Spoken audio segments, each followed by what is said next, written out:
SMT Media Network is back. Let's talk about this game, the Celtics at the Lakers. The Lakers win, in my opinion, stunning fashion. I didn't really think that the Lakers had a chance, but the Celtics found a way to lose this game and lose it huge. I mean, this game, apparently it was a trap game. The Celtics have way too much talent to be losing like this. The Lakers win the game 117-96. Let's take a look to see how this happened. How in the world did this happen? This is crazy. All right, that differential, I'm about like a 21-point victory for the Lakers. I mean, I'm shocked. All right, let's look at this. All right, first of all, the Lakers scored 34 on the Celtics in the first quarter. The Celtics could only muster 23 points. So outscored by double digits in the first quarter, the Lakers outscored the Celtics again in the second quarter. And then the Lakers came out really flat in the third quarter, only scored 16, but the Celtics could only muster 20. And then the Lakers closed things out in the fourth quarter. All right, now as a team, the Lakers shot 47%, the Celtics 38%. 3-point shooting wise, the Lakers shot the ball better, 43%, and the Celtics 34%. They only took 41 threes, which is crazy for the Celtics. They typically take 7,000 threes a game. But seriously, many times I see them take over 50. Right, so getting to the line, it was pretty close, but the Lakers shot a better percentage. The rebounding differential, plus 11 to the Lakers. And that was probably the difference maker. The Celtics couldn't get the second chance opportunities, right? They didn't get enough offensive rebounds.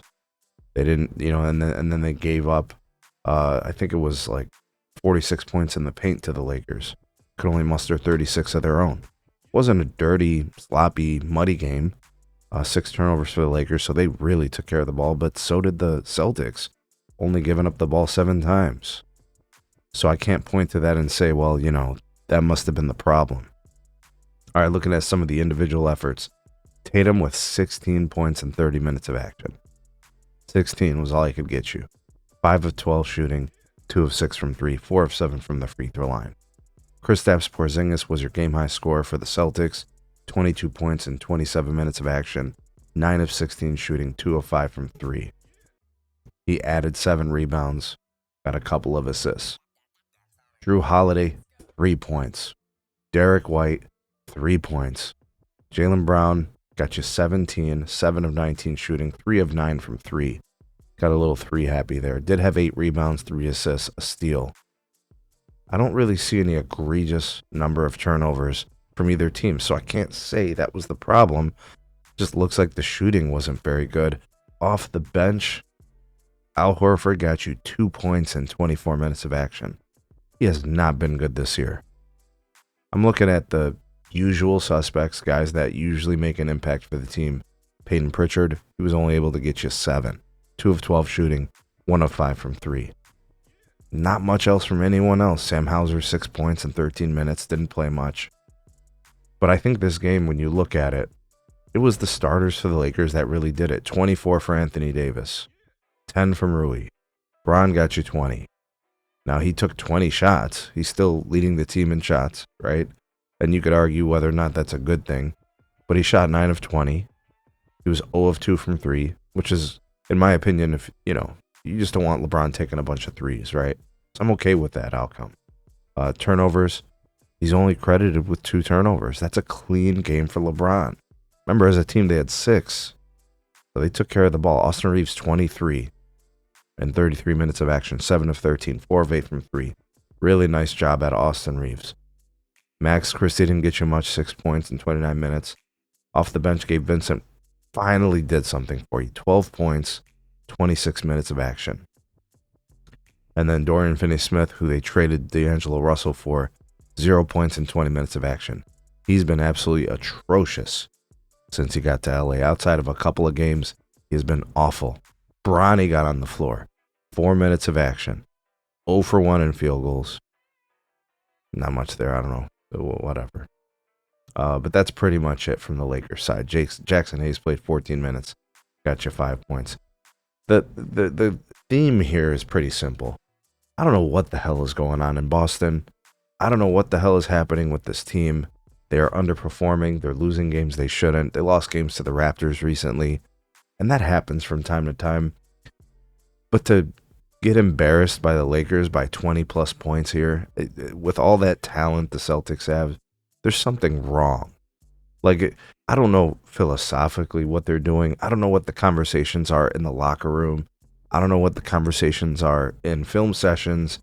I don't know what they're trying to do offensively that's different this year. But my goodness, can you talk about a team that is moving in a totally different direction? I understand they're 31-14. And I understand that's good for second in the East.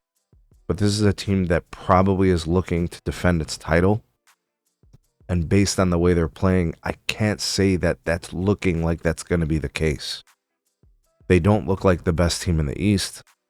They don't look like the best team in the NBA. There's nights where they look like one of the worst teams in the NBA.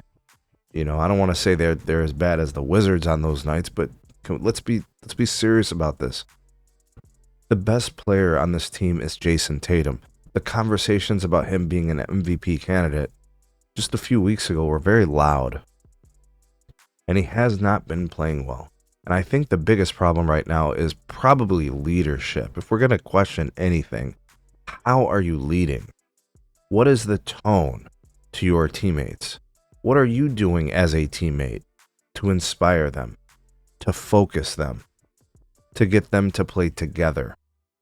What is Coach Mazzulla doing? You know, there were a lot of questions about him last year.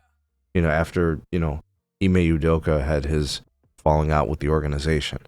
They win a championship, right? So there's proof that they can win, and there's proof that they're good enough and they have the talent. But some of these nights, man, like this Lakers loss is awful. They've got a couple other double-digit losses, like I mentioned, the Raptors and what have you. Come on. You got to play harder than this.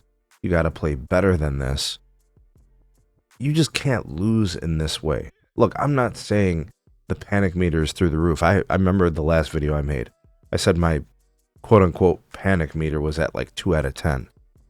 Well, I mean, after the last couple of losses, kind of egregious, stupid. I mean, what am I supposed to do? Keep it at 2? I don't think so. I'm going to bring it up a notch. All right, it's like at a 3 or a 4.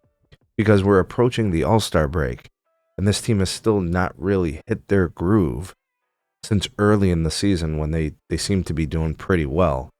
So the recent history tells me they're not playing as good as they could be, and I don't really see what they're doing to change these outcomes. Body language looks kind of off, those kind of things.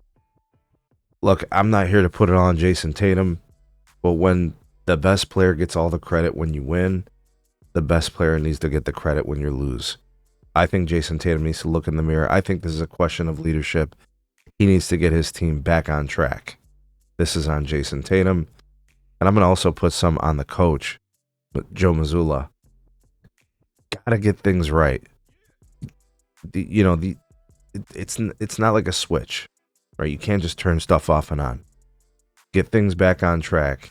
Get things right and get back to your winning ways if you're Boston.